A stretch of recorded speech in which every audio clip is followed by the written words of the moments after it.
Those who become are those who never settle. They know that there is always a better and greater version. Believers, in times of adversity, remember to anchor your faith in God's unwavering love and promises. Trust in His divine plan and find strength in His presence. May this message serve as a source of encouragement and reaffirm your unshakable relationship with Him. Remain blessed as you listen.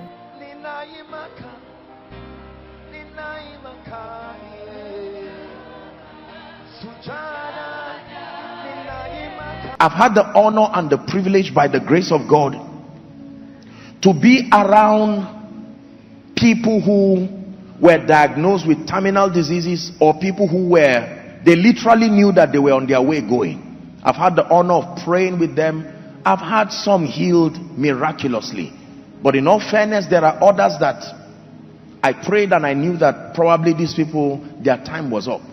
And at that time, listen carefully, we have to borrow the mindset of a dying man to understand what fulfillment is about.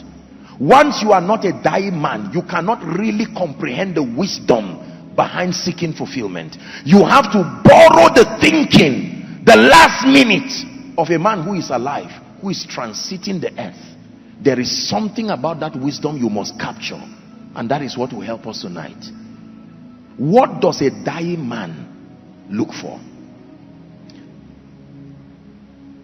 Imagine, don't be afraid, just imagine that God told you right now that by 12 midnight today, okay, you will be afraid of going to heaven, but He's coming. In any case, whether you are going or He's coming, you people must meet. Because I don't want you to say I'm confessing negatively, you know, believers, the way we think sometimes. But realistically, imagine that the Lord told you today that Joshua Selman, by 11:55 you are going home. Question: I know you have investments around the world. I know you have all kinds of things. I know you plan to travel next week. I know you even plan to do a lot of things. There's a TV interview somewhere.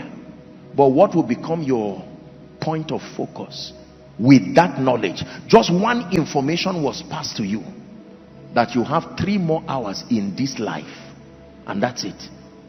3 more hours. Wrap up whatever you have to do. You have 3 hours. No prayer will change it. 3 hours. You are not sick, and it's not going to be accident. It will not be anything. Once it's time, God knows the many ways He will pick you, so that you don't fear. But you just have 3 hours. Think for a moment. What are you going to do? Remember, your hometown is more than 3 hours, so don't even think of running there. Think of something wiser that you would do. 3 hours.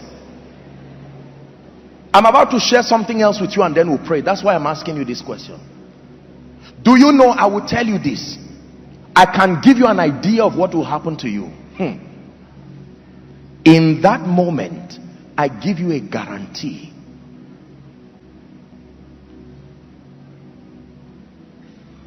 Nothing else matters. Nothing else counts.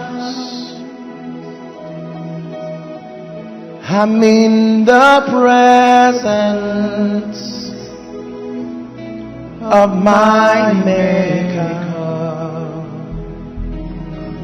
Listen, when you are right there, you may think of your businesses, you may think of your investments, you may think of your certificates, you may think of your wife, you may think of your husband, you may think of your parents, you may think of your children, you may think of your future and your goals, your plans, your house under construction. You may think of the person owing you and the police case that is still pending. You will think of all of these things, and yet you will be surprised that none of them at that point will be able to bring you satisfaction. Listen carefully. There is only one thing you will be looking for at that point.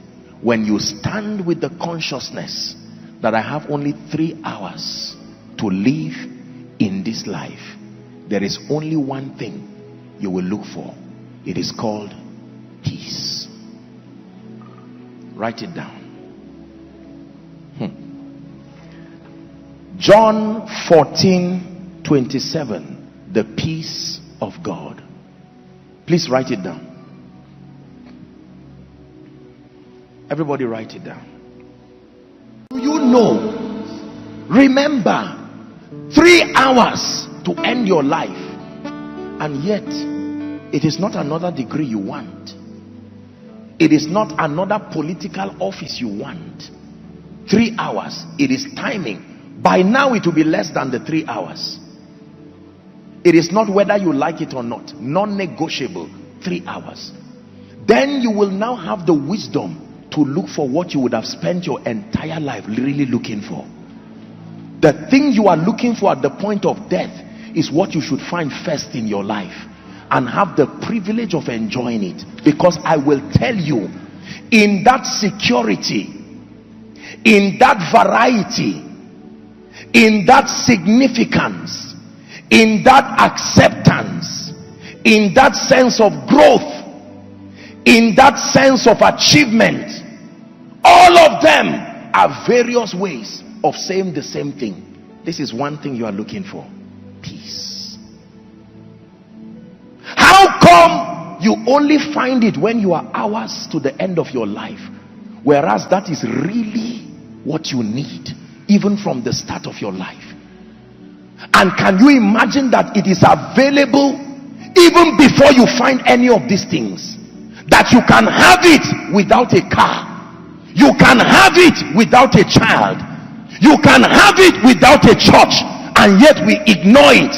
But when you are about to go, when every other thing fades, you find out that is the real thing. So when I crave for security, what I am really looking for is peace. When I crave for variety, what I'm really looking for is peace. When I crave for significance, what I'm really looking for is peace. When I crave for acceptance, running away from trouble, what I'm really looking for is peace. When I crave for growth, what I'm really looking for is peace. I know you won't believe it if I tell you the reason why you are running around with your CV is that you are looking for peace. You will say, Apostle, you are wrong. I'm looking for a job. You are right in your lifetime. But back to my story, few minutes to the end of your life, you would discover that what you were really looking for was not a job. That what you are looking for is not a travel abroad or a second citizenship.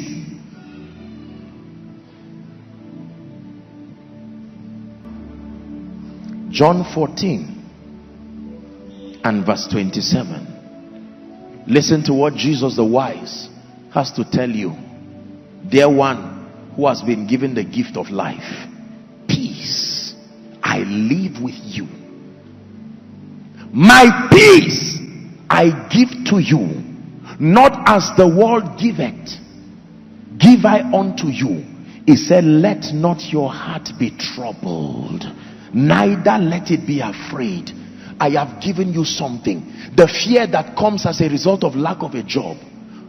I don't mean to get you emotional, but everybody who died in the train that was headed to Kaduna, by the time they left Abuja, they had plans. When they woke up that morning, they said, I will return back in the evening.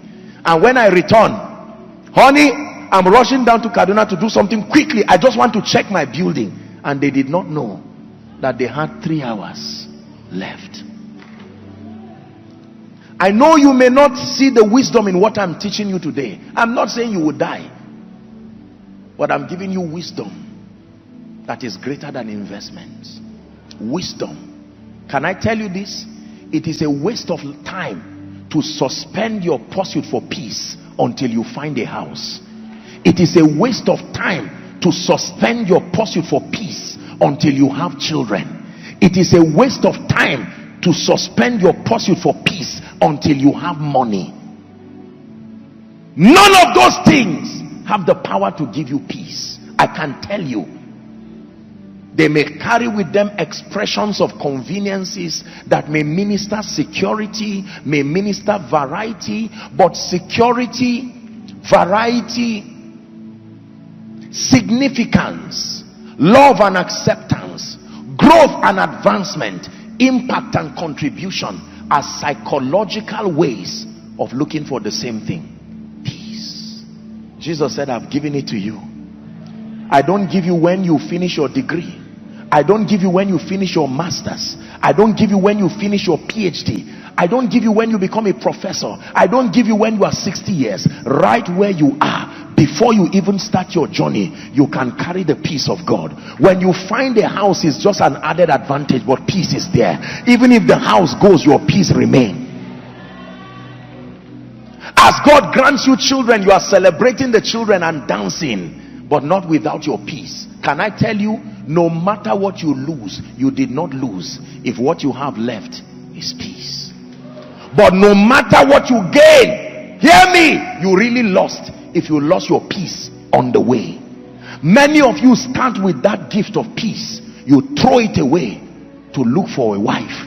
You throw it away to look for a husband. You throw it away to look for a job. You throw it away to look for ministry increase.